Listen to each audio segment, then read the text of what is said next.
Hey, brothers and sisters of my human family. We're all one species, so let's not start with division. My name's Mike Fuller. This is my YouTube channel, Mike, Servant of the Most High. I just wanted to talk to you guys today and actually show my face for the first time on my channel. The reason why I haven't shown my face is because I think the subject matter of what I discuss is more important than myself, but the connection with your audience is important enough that I should show you my face to let you know that I am completely genuine and stand behind everything that I post on this channel.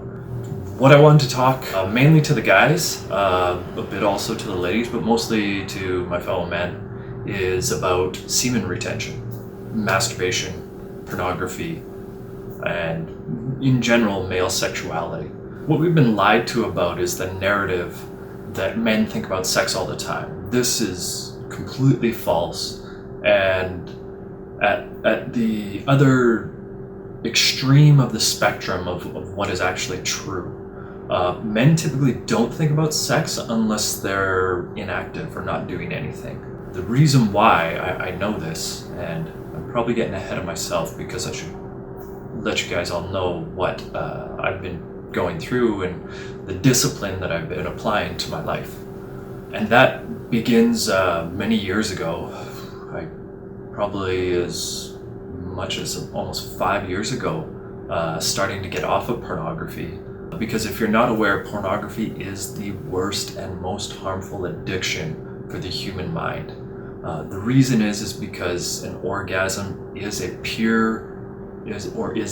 purest, cleanest dopamine hit that you can receive.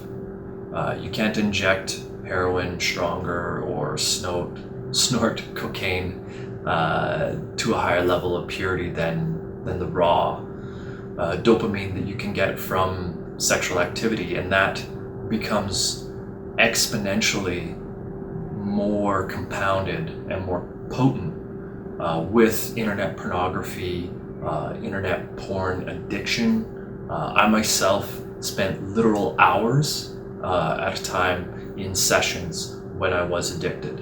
And it is an addiction because it literally took me 3 years to get to the point where I could go 90 days without masturbation or pornography. That was also at least 2 years ago.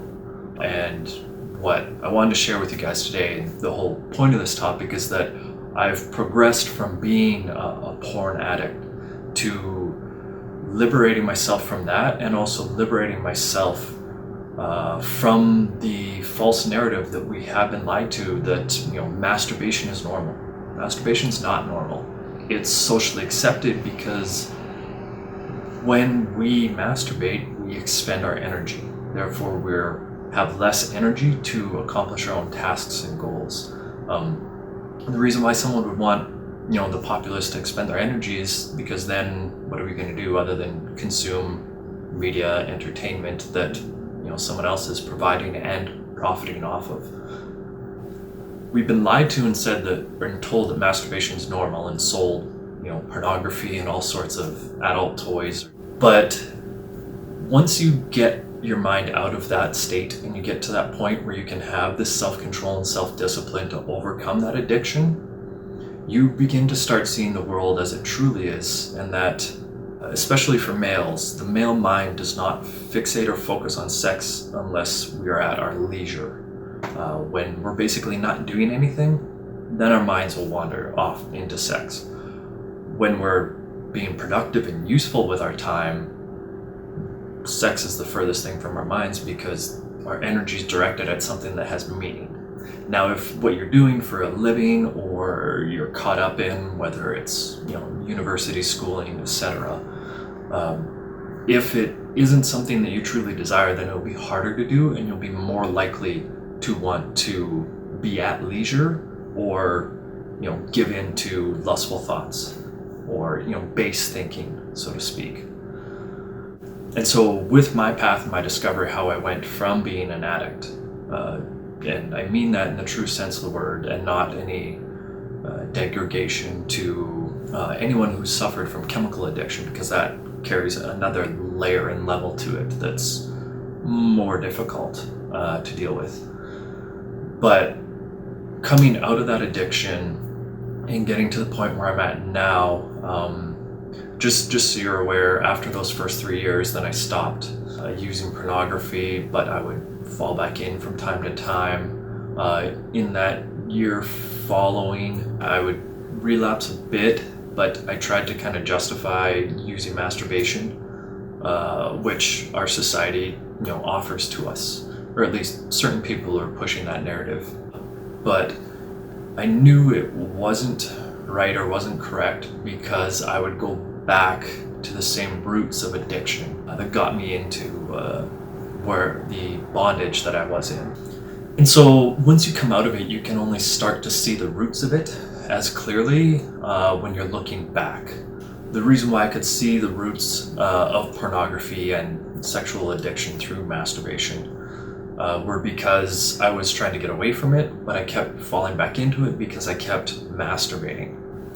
In the past year, not including the last 90 days, but in the past year, like 2018 calendar year, I would release in a controlled manner without much thought, without lusting, because I wanted to have self-control and self-discipline over my own thoughts. I found that even without taking that in, I still would go back to the same cycle.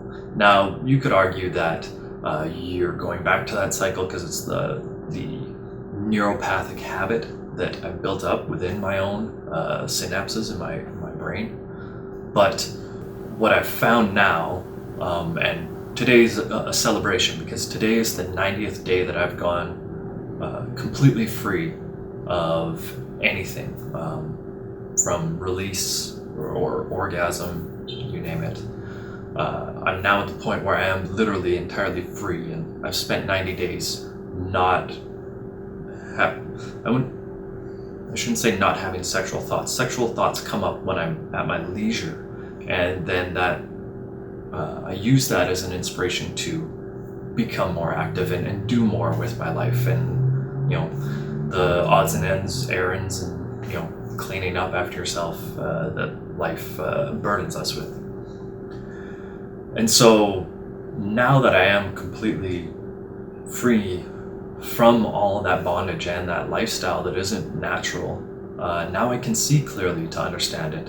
And although sex is good with one partner in a monogamous relationship that's built on a foundation of a solid bond of friendship, which doesn't happen in our modern day with the dating culture and the dating methods that people use. So once you remove yourself from this mythology of hypersexualization that we are in, you're able to actually realize how much of a detrimental burden it is. And once you start retaining your seed, which that's the point of this video that I'm getting towards, once you start retaining your seed, you then have that power from it. Lots of people are kind of talking about superpowers because that probably gets views and it's more of a buzzword. I don't buy into that, although I can acknowledge that you have sort of super willpower, so to speak. As I mentioned, whenever I have sexual thoughts, I'm able to just put them away and then inspire myself to go be active and be productive with whatever it is I'm putting my hands to. We're not meant to just spray our seed all over the place, which is what modern culture is encouraging man to do. And so once you start to hold that in, you start to retain that power, and it is power and energy. Your seed, your semen, is some of the most powerful protein source on Earth. And when you retain that, your body reabsorbs it.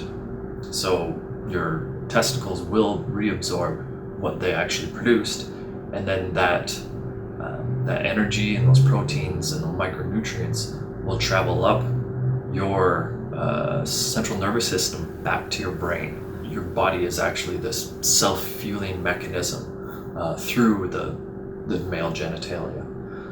And so once you start to retain your energy rather than throwing it away, you realize how pure and powerful we are meant to be. Hebrew scriptures, or the Bible refers to mankind being made in the image of God. So we should be like lesser gods, so to speak.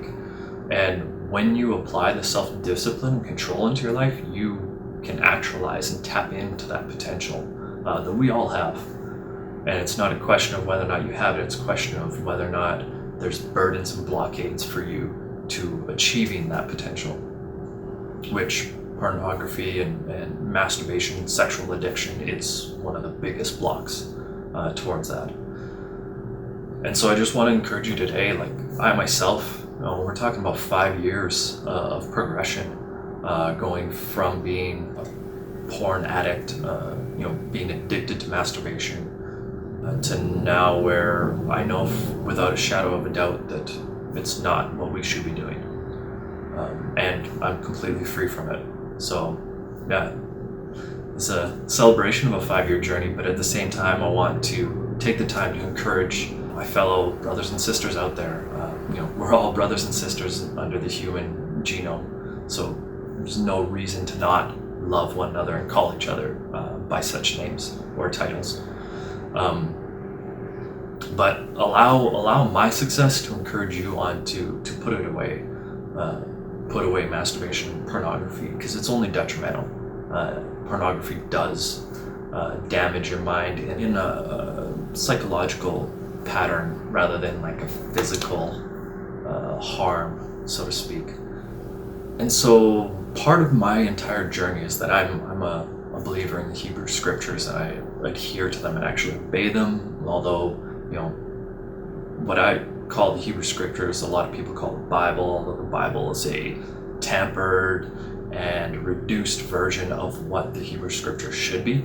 A lot of research is going on right now with the ancient texts that have been discovered to uncover the corruptions in the modern texts that are openly accepted.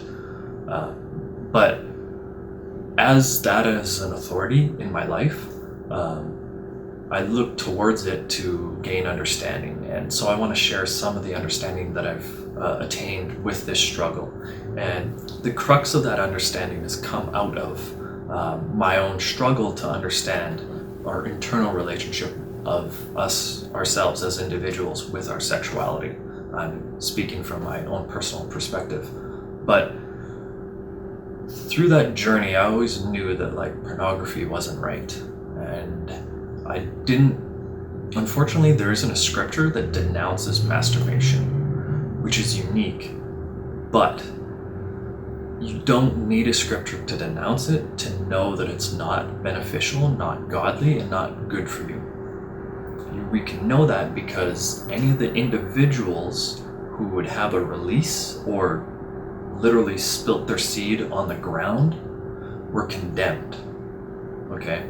So there's 2 examples. The one example are the sons of Yehuda or Judah, when their oldest brother died, leaving his wife Tamar without children. His first brother, next oldest brother in line, he had the act of sex with his sister-in-law. He didn't want to actually obey the law, so he spilt his seed on the ground so that he wouldn't have to, be responsible for raising a child with his brother's wife, his now deceased brother's wife.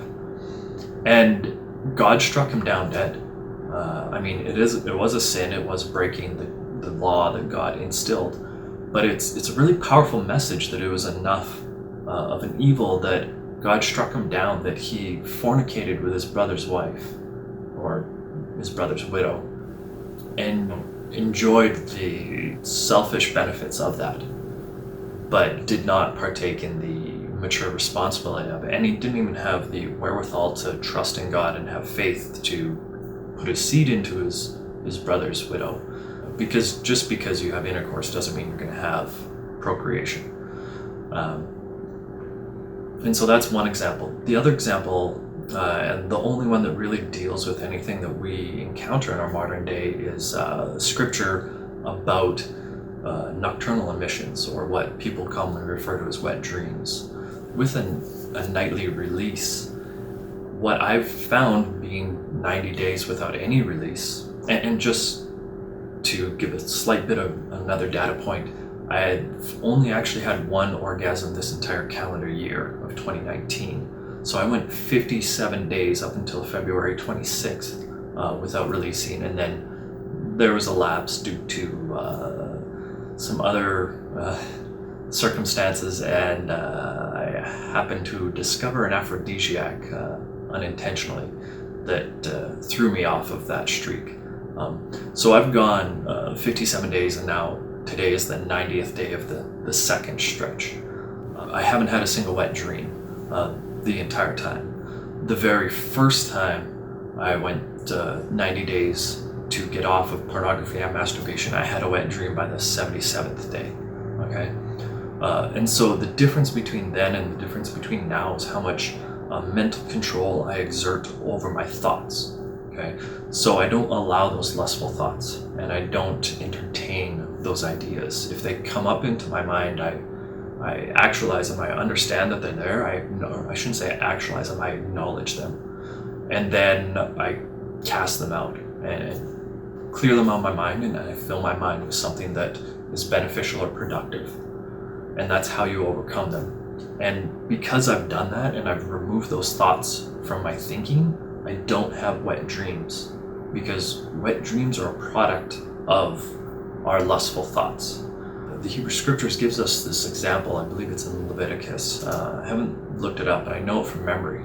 And what it talks about is that if a man is out in camp as part of an army fighting the I guess we'll call them crusades of the children of Israel taking over the Promised Land, if he has a nightly emission or a wet dream, he's considered unclean, and he must remove himself from the camp, outside of the camp of warriors, and then spend a week becoming clean once again. This makes some very definitive statements. What it says is that A, we're unclean anytime we have a release, which means we're not holy. And so we've kind of dirtied ourselves. Now that's not like a condemnation kind of thing. Of course, the double entendre dirty in this context. But having a release, even having sex with a spouse, does make both individuals unclean, according to the Hebrew Scriptures, which is an important distinction, and the wet dream applies as well, because if we are clean and we are holy, then we're not having those sexual thoughts, we're not entertaining those sexual thoughts, and therefore we're not having the nocturnal release, which would be a product of those thoughts, or harboring lustful thoughts.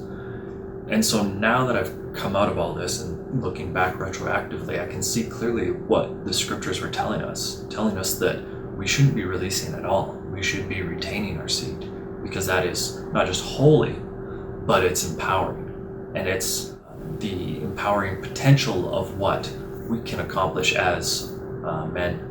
And so I just want to give you that understanding of my experience and my victory, so that it can encourage you to get free from your addiction. May Yahuwah bless you, and I hope you find this beneficial.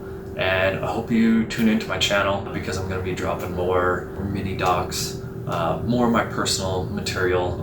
I'm sitting on a ton of footage. Some of the eclipses, I filmed at least one that I haven't fully posted. My road trip up to take a time-lapse photo of the midnight sun, I plan on posting that as well. And that's just a couple examples of everything I'm sort of sitting on, so to speak, content-wise. But yeah, expect a lot. I'm also going to go over some teachings. I have a new, I shouldn't be new, it should be our understanding, but a new foundational doctrinal teaching that I think is absolutely imperative for both members of the Judeo-Christian belief system.